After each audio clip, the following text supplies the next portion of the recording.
Hello, and in this episode of Beardchanics Garage, we're going to show you how to change the final drive chain on your motorcycle. So you can do it yourself. It's a nice easy job, fairly easy, with the right tools anyway. So yeah, let's go and do it. Cool.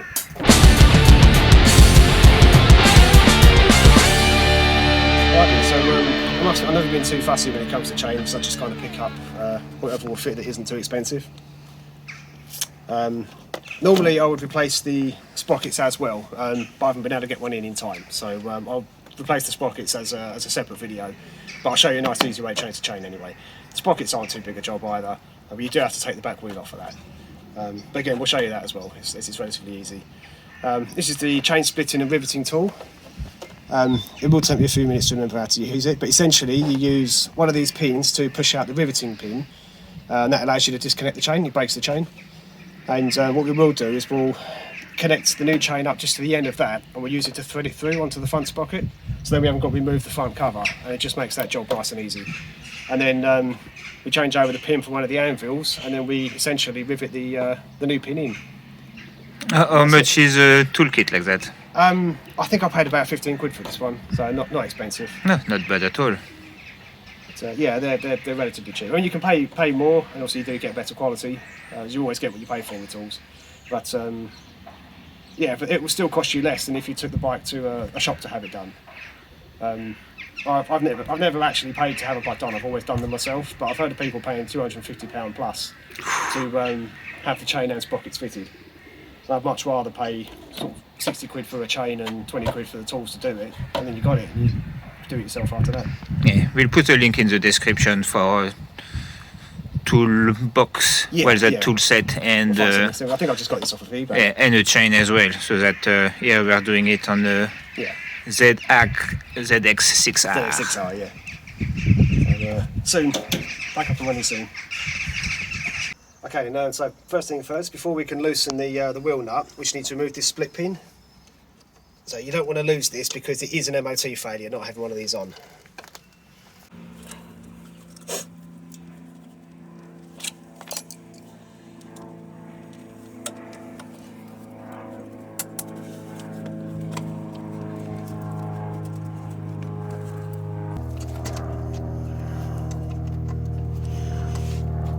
I don't mind scratching this because I'm going to respray this bit anyway.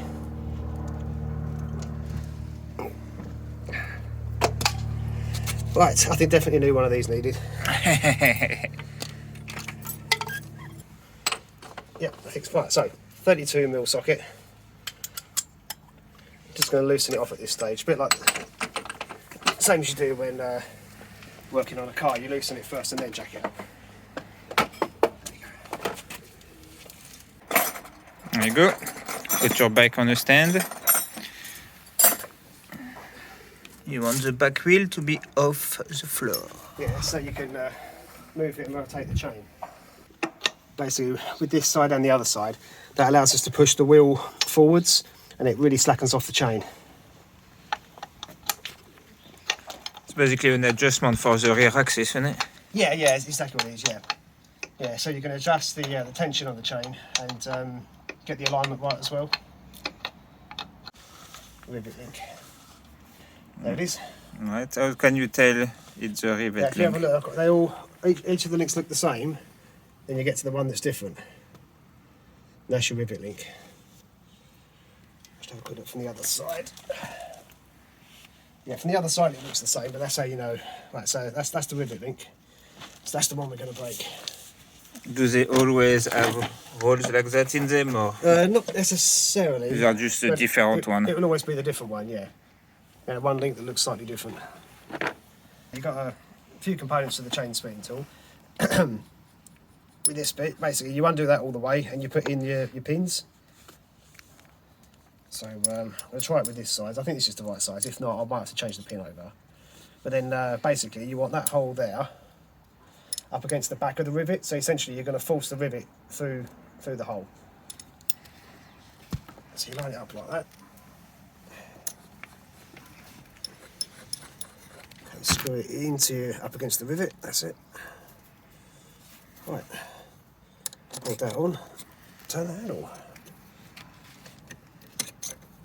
Again, it's best not to let the chain goes that bad before you change it. No, it certainly does help if you. But this is a restoration. The car was sitting for years before Lee picked it up, so Yeah, it's been there for quite a while. it will require a bit more strength and patience than your maintenance chain change.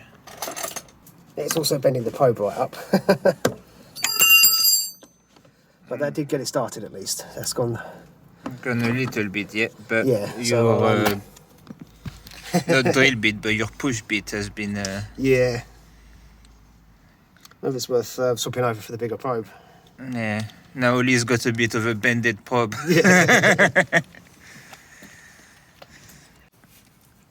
So if your chain is too far gone and it is bending your little tool, grab a big one.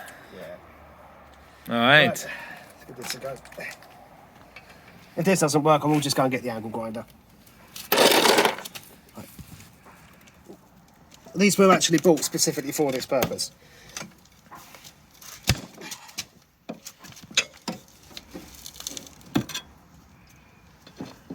To be honest, it looks like a more satisfying method. It is quite satisfying, yeah.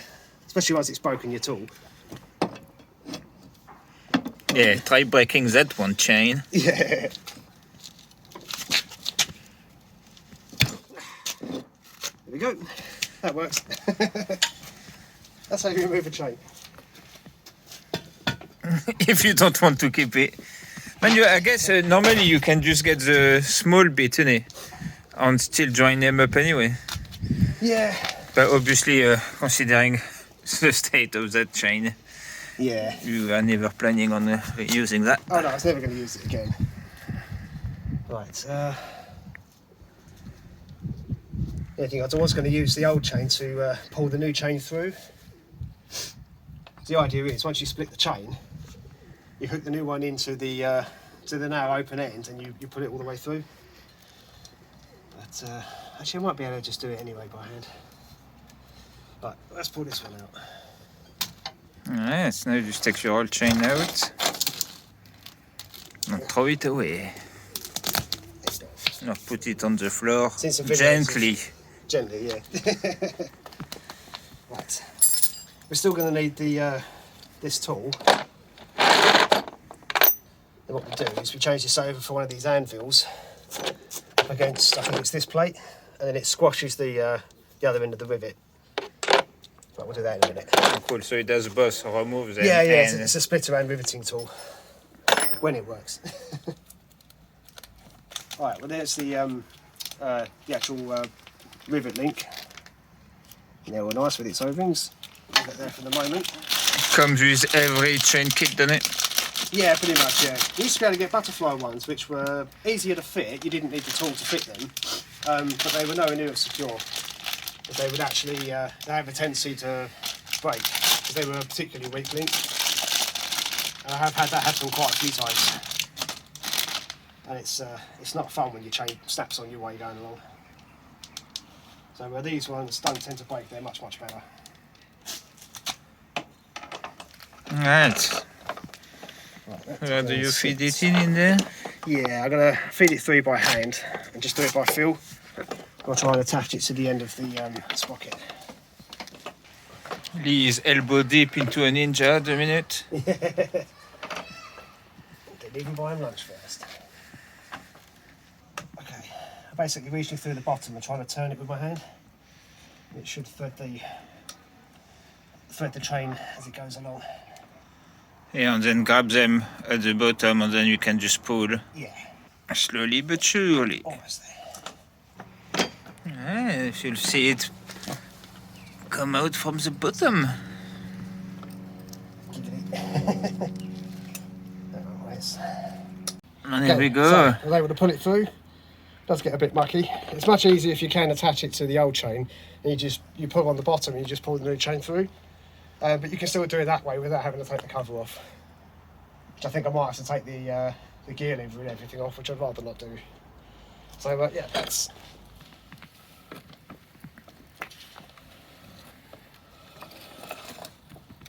Okay, right, that should be enough room to attach the other link. Right, so put your first rubber washers on. And then you basically put the male pin in first, obviously, I guess. Yeah. That's it. You put your new washers over the top.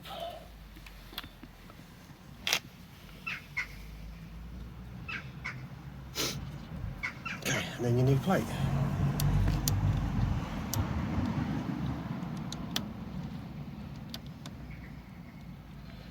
Okay. Very nice. And now you just need to press And now it we in. need the, yeah, basically the rivet tool to press it through, and then squash the end. Right, so I'm going to put this bit on. I'm basically going to press in the centre there, just to squeeze these together and pop the rivets through. You need to make them pop out before you can squash them. Yeah, basically. That's not really done anything. Finally remembered, you want the big thick one, which is actually labelled Riveter, as it says on there. So that would help. So, and we've got the anvil on the other side. Basically, that pops over the back of the rivet. Hold it in And place. holds it in place, yeah, it helps you line it up. And that should smush the rivet open. Closed, rather.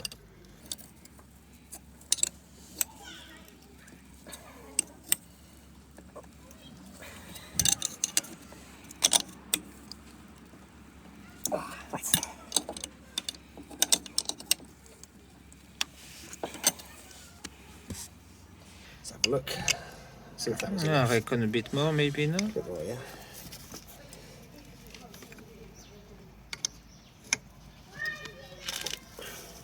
Don't know, it's pretty tight. Just fun to see you struggle, you know? Yeah, I'll bet. See, there was more in there. There was more in there, yeah.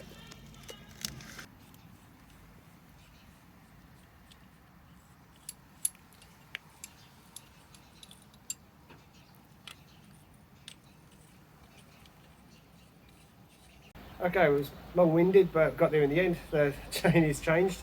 It definitely helps if you buy a decent quality chain splitter and riveting tool. As yeah, that one's not very strong at all. Broken basically 2 pins, and even the riveting tool itself is all chewed up at the end. So the rivets were stronger than the tool I was trying to rivet with. Yeah, it's on there anyway, and it's not going anywhere. No, yeah, no, the job is done. Yeah, the job's the done, main yeah. thing, but you know, shame to always a shame to lose some tools in the process. It is, yeah, but I mean, as it was a cheap tool, it still cost me far less than it would have been if I'd have taken it into a shop to have it done. Yeah. So on the money saving aspect, it's you know, still there. Yeah. It's yeah. not all of the tools are broken either. So. Oh no, it's still usable again. Yeah. But yeah, definitely getting yourself a better quality tool to begin with would definitely help. And I think, you know, to be fair to the tools, the chain was quite far gone. Oh yeah, the old chain was rusty. You know, when you've got that much rust on it, basically everything is seized in. You're asking the tool to like push through a bit of rock in it. Yeah, so. definitely.